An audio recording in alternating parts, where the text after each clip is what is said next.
घुप अंधेरा, कर्फ्यू की रात का सन्नाटा। गंगू की गली के दोनों ओर के दुमंजिले तिमंजिले मकानों की किसी भी खिड़की या दरवाजों की सांधों से कहीं प्रकाश नहीं छन रहा था। मकानों में मनुष्यों के होने का कोई संकेत नहीं था।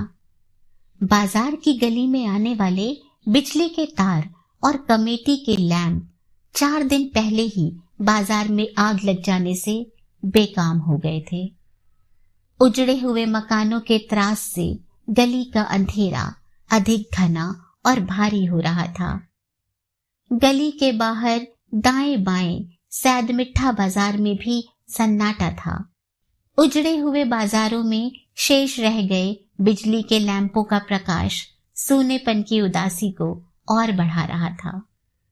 गुलजार और गुंजान लाहौर नगर देश के बंटवारे के परस्पर संहार के त्रास से भयभीत और सुन्न हो गया था। सांप्रदायिक घृणा से परस्पर संहार और ध्वंस का उन्माद फैल गया था। उस संहार को रोकने के लिए सरकार ने कर्फ्यू लगा दिया था। कर्फ्यू के भय से रात का सन्नाटा और भी बोझिल और गाढ़ा हो गया था। नगर में भरे भय और सन्नाटे पर अगस्त मास के बादलों ने ऐसा ढक्कन चढ़ा दिया था कि हवा भी हिल नहीं सकती थी। गंगू की गली के सब हिंदू परिवार 13 अगस्त की सुबह तक भाग गए थे। रह गई थी केवल मूलदेई ताई। बाजार की ओर गली के मुहाने पर छोटी दुकानों में बैठने वाले मुसलमान नियामत दर्जी, रशीद कलईगर, नज्जू पटवा और लतीफ नेचे वाला अगस्त के आरंभ से ही भय के मारे वहां नहीं आ रहे थे। केवल नुक्कड़ की दुकान वाला ललाली रंगरेज फज्जे और उसका बेटा नसरू ही लाचारी में वहां रह गए थे। दुकान की 4 हाथ लंबी और 6 हाथ चौड़ी कोठरी में ही उनका घर भी था। फज्जे की नीची और छोटी कोठरी या दुकान की छत की धन्नियों में बहुत सी अलगने बंधी हुई थी। अलगने अब सूनी थी। अच्छे दिनों में फज्जे और नसरू दिन भर में जो भी पगड़ियां, साड़ियां या चुन्नियां रंगकर कलफ और अबरक लगाकर तैयार करते अलगनियों पर लटका देते थे। कोठरी में एक बिना किवाड़ों की अलमारी थी। उसमें रंगों की पुड़िया, डिब्बियां और सकोरे रखे हुए थे। एक कोने में बाप बेटे की संपत्ति, एल्युमिनियम का टोटीदार लोटा, देगची और एक तश्तरी कटोरी के अतिरिक्त पहनने के 2-4 कपड़े चटाई पर पड़े रहते थे। कपड़ा रंगने की मिट्टी की 3 नांदें और कलफ पकाने की हांडी वे लोग रात में कोठरी की दहलीज पर लगे बैठक के तख्ते के नीचे रख देते थे। पानी का मटका गली में दीवार के साथ रखा रहता था।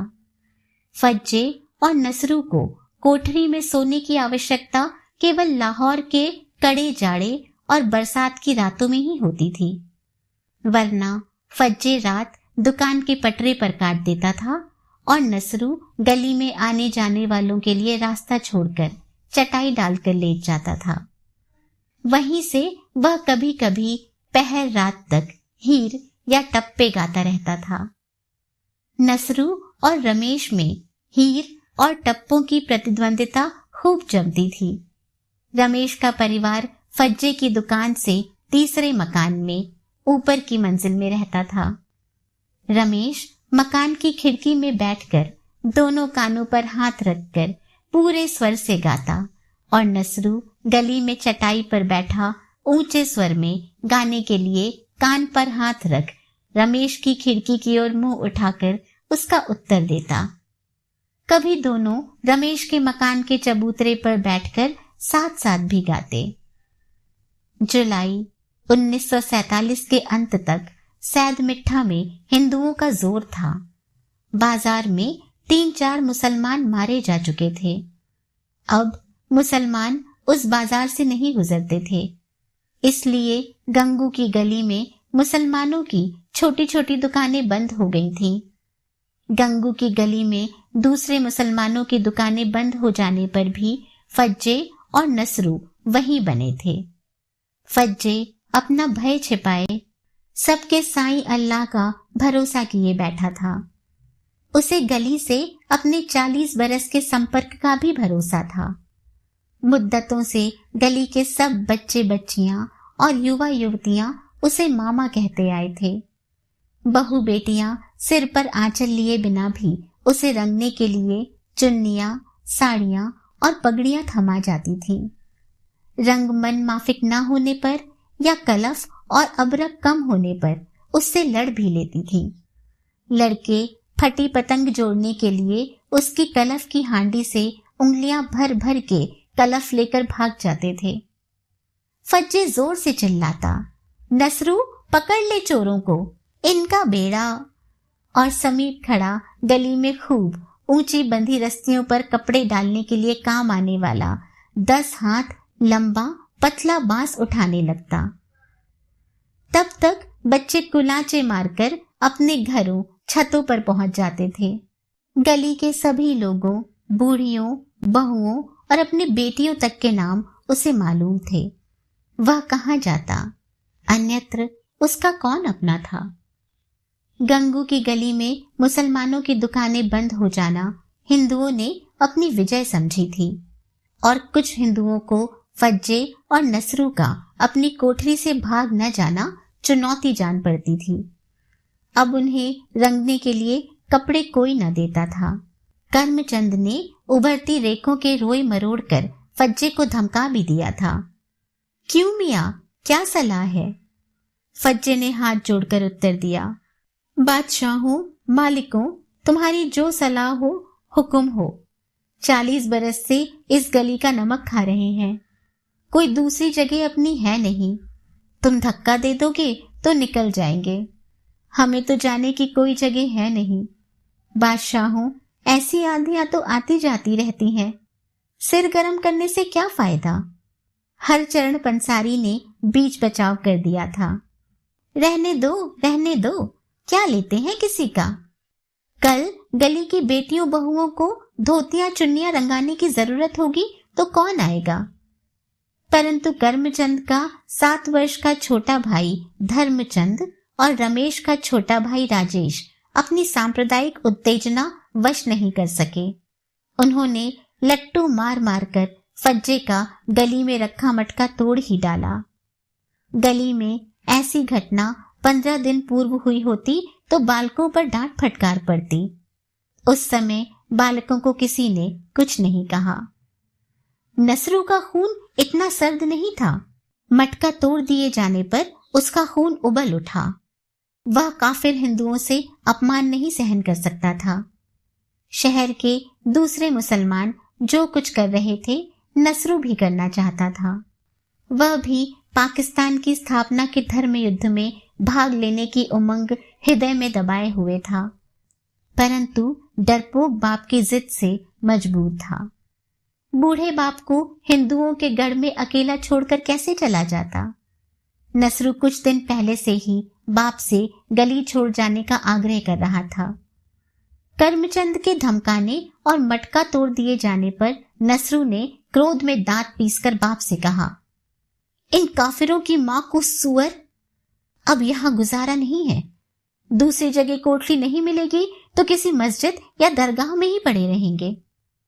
फज्जे ने बेटे को दबे स्वर में डांट दिया, चुप रह सूर दया तुखमा, सुअर के बीच बड़ा दुर्रे खान बनता है, ऐसी नोकझोंक हुआ ही करती है। बेकूफों की बातें। यह दुकान मेरे बाप ने जमाई थी, तू इसी कोठरी में पैदा हुआ था, इसी गली की औरतों ने तेरी मां को संभाला था, इसी कोठरी में वह मरी, इसी गली का नमक खाकर तेरे हाथ पांव लगे हैं। चुप बैठा रह, सब ठीक हो जाएगा। फज्जे ने हिंदुओं से पाए अपमान निगलकर उल्टे नसरू को ही डांट दिया तो नौजवान बेटे की आंखों में पानी आ गया। वह आंसुओं का घूंट भरकर बोल उठा, तुम मुसलमान नहीं हो। फज्जे को और भी क्रोध आ गया, तेरी मां नु सूर, तेरी मां को सुअर, तू बड़ा मुसलमान है, तू ही बड़ा दीनदार गाजी है। तेरा दादा मुसलमान नहीं था। तू किस मुसलमान का तुख्म है? तू नया मुसलमान बनेगा। चुप रह। अगस्त 1947 के दूसरे सप्ताह से सैद मिठा बाजार में स्थिति बदल गई थी। 2 बार मुसलमानों की भीड़ का आक्रमण हो चुका था।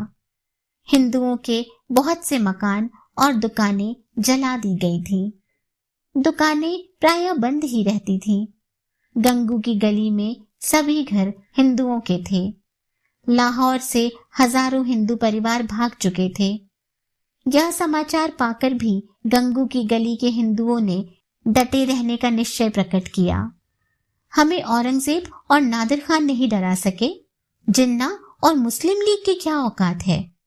हम न अपना धर्म छोड़ेंगे और न अपना घर छोड़ेंगे।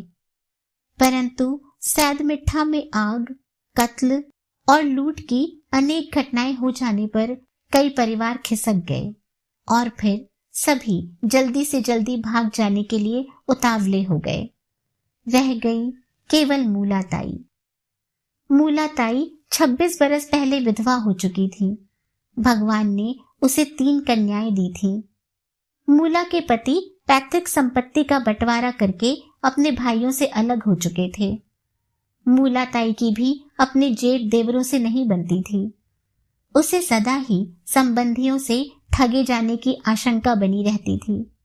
उसने गंगू की गली में अपने बड़े मकान में 2 किराएदार रख लिए थे। सोने का जेवर बेच दिया था और गुपचुप दूसरे का जेवर रहन रखकर रुपया सूद पर चलाती रहती थी। सबसे छोटी लड़की का विवाह हुए भी 14 वर्ष हो गए थे। तब से उसने मकान में एक और किराएदार बसा लिया था। अपने किराएदारों से उसका संबंध किराया लेने मात्र का था। किराया मिलने में 4 दिन का भी विलंब होने से उसका बोल कड़वा हो जाता था। उसे पड़ोसियों से भी कोई मतलब न था। उसका दिन ठाकुर जी की पूजा और जप पाठ में ही बीतता था। गली के हिंदू परिवार भागने लगे तो मूलाताई को अपने मकान और गुप्त संपत्ति का लोभ जकड़े रहा। उसका किसी से सौजन्य नहीं था। वह संसार में ठाकुर जी के अतिरिक्त किसी को अपना नहीं समझती थी। उसे सब पर संदेह था। पड़ोसी उसका सीढ़ीपन देखकर विस्मय प्रकट करते थे। बुढ़िया रुपए का क्या करेगी? शायद कोई मंदिर, धर्मशाला बनवाकर नाम कर जाना चाहती है।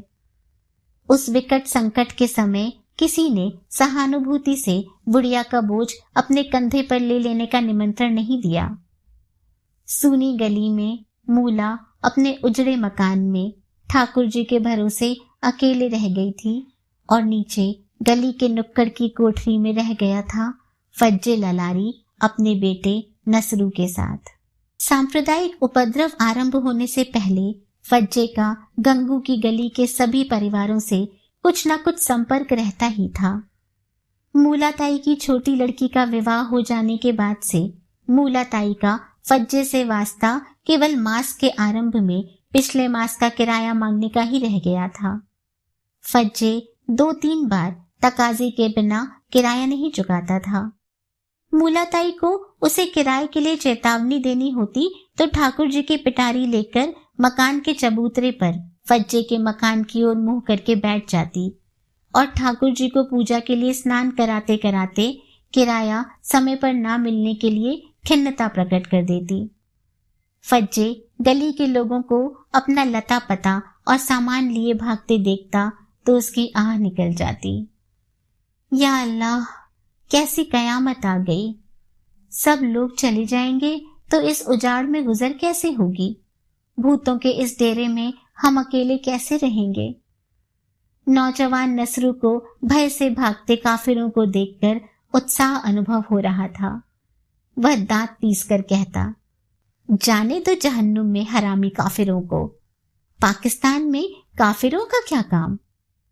फज्जे जाने वाले परिवारों को गिनता जा रहा था। कौन लोग चले गए और कौन रह गए। 13 अगस्त की सुबह ही साधु राम और जमुना दास के परिवार भी चले गए तो उसने बहुत उदासी से बेटे की ओर देखा। बस बूढ़ी मूलाताई ही रह गई। नसरू ने मुंह बिचकाकर उपेक्षा से कह दिया। वो डायन कहाँ जाएगी, अपना सोना चांदी गाड़े उस पर सांप बनी बैठी है। वह माँ कहाँ जाएगी। उस दिन दोपहर के समय सांप्रदायिक उत्तेजना से बावले आवारा मुसलमानों की भीड़ ने हीरा मंडी की ओर से सैद मिठा बाजार पर हल्ला बोल दिया। हिंदू अपनी दुकानों में भारी भारी ताले लगाकर चले गए थे। भीड़ पाकिस्तान जिंदाबाद, अल्लाहु अकबर, सल्तनते इलाही जिंदाबाद के नारे लगा रही थी। दुकानों के ताले तोड़कर माल लूट रही थी। लुटेरे बजाजी की दुकानों से रेशम, मखमल, मलमल के थान उठा उठाकर भागने लगे। कोई पंसारी और परचून की दुकानों से बादाम, किशमिश, छुआरे, आटा, सूजी, चीनी की बोरियां लेकर भाग रहे थे। किसी दुकान से पीतल कांसे के बर्तन लूटे जा रहे थे। कुछ लोग सर्राफों की दुकानों पर पिल पड़े थे। हल्ला सुनकर फज्जे और नसरू भी गली के मुंह पर आ गए थे। नसरू के मुंह में पानी भर आया। बोला, अब्बा मैं भी एक आध थान लट्ठा, मलमल या आटे चीनी की बोरी उठा लाऊं। फज्जे ने घृणा से डांट दिया। चुप रह सुवर दिया तुखमा। नसरू ने तर्क किया, क्यों, सब ले जा रहे हैं, कहते हैं माले गनीमत, धर्म युद्ध का प्रसाद है। फज्जे ने और क्रोध से डांटा, सूर के, ताले तोड़कर सेंध लगाकर चोरी डाका डालना जिहाद धर्म युद्ध है। यह माले गनीमत है या सुअर का गू। फज्जे घृणा से एक और थूक कर लौट गया और अपनी दुकान के पटरे पर जा बैठा। नसरू की धर्मोत्तेजना पिता की फटकार सुनकर भी शांत नहीं हुई। वह आगे बढ़ गया और भीड़ के साथ नारे लगाता हुआ लुहारी मंडी की ओर चला गया। रास्ते में कत्ल किए हुए हिंदुओं की 3 लाशें देखकर उसकी उत्तेजना और धर्मोत्साह अधिक बढ़ गया। धर्म युद्ध में जूझ जाने के लिए बाहें फड़कने लगीं। लाहौर के बाजारों में लूट और ध्वंस इतना बढ़ गया था कि चौथे पहर व्यवस्था कायम रखने के लिए सशस्त्र सिपाहियों से भरी फौजी लारियां दौड़ी चली आईं। बाजारों में राइफलों के फायर धाए धाए गूंजने लगे।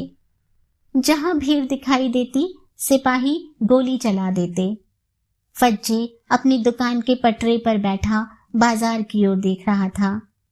गली के सामने एक आदमी पीतल की बड़ी परात लिए भाग रहा था। आदमी चीख कर गिर पड़ा।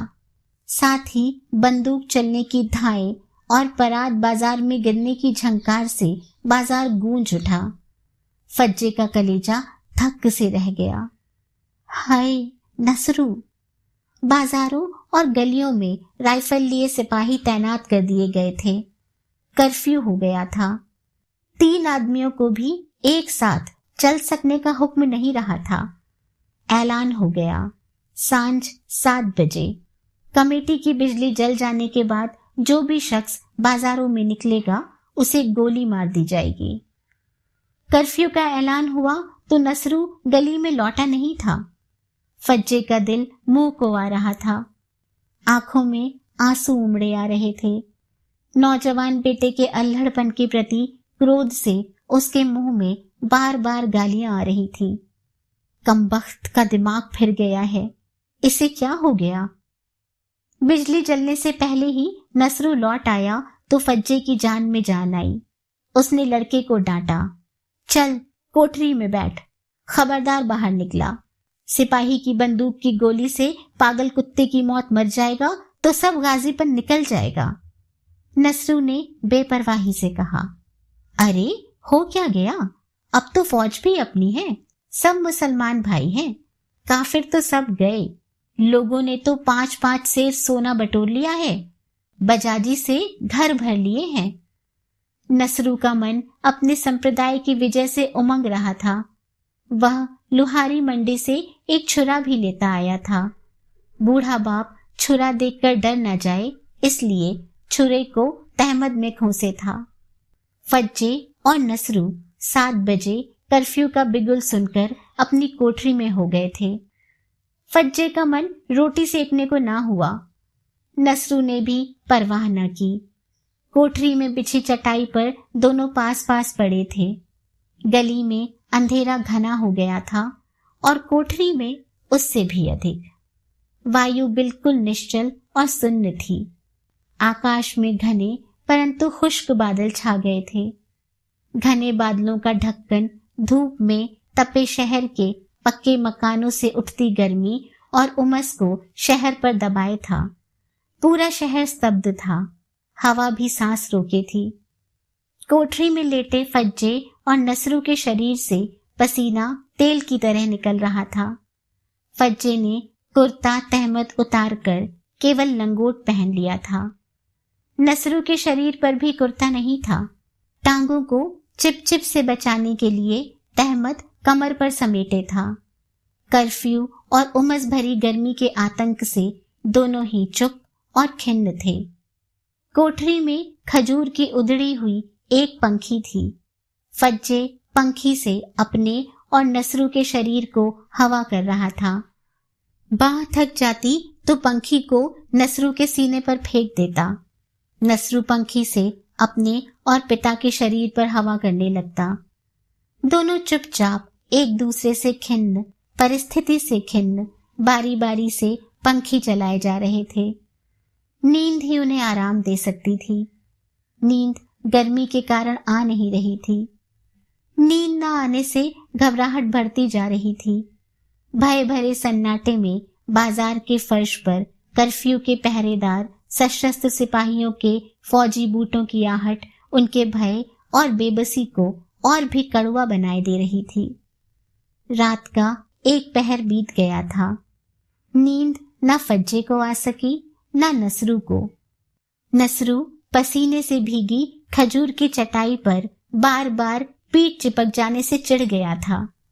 उसने पंखी बाप को दे दी और चटाई से उठकर हवा के लिए कोठरी की दहलीज पर उकड़ू बैठ गया। नसरू गली में कदमों की धीमी चाप सुनकर चौंका। उसकी आंखें आहट की ओर घूम गईं। देखा सूनी गली के अंधेरे में मूलाताई अपनी धोती चादर में सिमटी हुई दबे पांव बाजार की ओर जा रही थी। नसरू ने पिता की ओर देखा। दबे स्वर में बोला, देख, बूढ़ी मूला छिपकर भाग रही है। फज्जे ने पंखी से हवा लेते हुए लेटे लेटे ही कह दिया, होगा, अकेली डर गई होगी। अल्लाह ही बचाने वाला है। नसरू ने गली से बाजार में कदम रखती बुढ़िया की ओर ध्यान से देखा। काफिर गठरी में अपनी रकम दबाए लिए जा रही है। उसके मुंह से निकला और उत्तेजना से उसके रोए खड़े हो गए। होगा, उसे अल्लाह रखे, तुझे क्या? फज्जे ने करुणा से कह दिया। नसरू पिता की बात पूरी होने से पहले ही दहलीज से कूदकर बुढ़िया के पास बाजार की ओर भाग गया था। फज्जे बेटे को प्राण संकट में डालने के लिए बाजार की ओर भागते देखकर घबरा गया और बेबस क्षोभ में तेरी मानुसूर गाली देते हुए बेटे को रोकने के लिए उसके पीछे भागा। बूढ़ा फज्जे शिथिल कदमों से डगमगाता बाजार तक पहुंचा तो नसरू ने बाजार में 40 कदम दूर बिजली के खंबे के समीप मूलाताई की पसली में छुरा भोग दिया था और उसकी गठरी छीनकर दौड़ा आ रहा था। क्रोध से कांपता हुआ फज्जे बेटे को धकेलकर कोठरी में ले गया। नसरू ने सफलता के उल्लास से कहा, काफिर बुढ़िया सब कुछ लिए भागी जा रही थी। वह जल्दी जल्दी गठरी खोलने लगा। फज्जे दम फूल जाने के कारण सिर को दोनों हाथों से पकड़कर बैठ गया था। उसकी सांस तेज चल रही थी। मुंह से बोल नहीं निकल रहा था। न हाथों में शक्ति थी कि बेटे को बुढ़िया का कत्ल करके छीनी हुई गठरी खोलने से रोक सकता और गठरी उठाकर फेंक देता।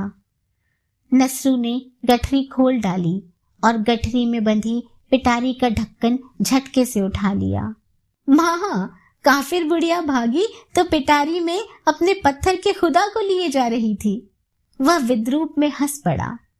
फज्जे की आंखें अंधेरे में भी क्रोध से लाल दिख रही थी।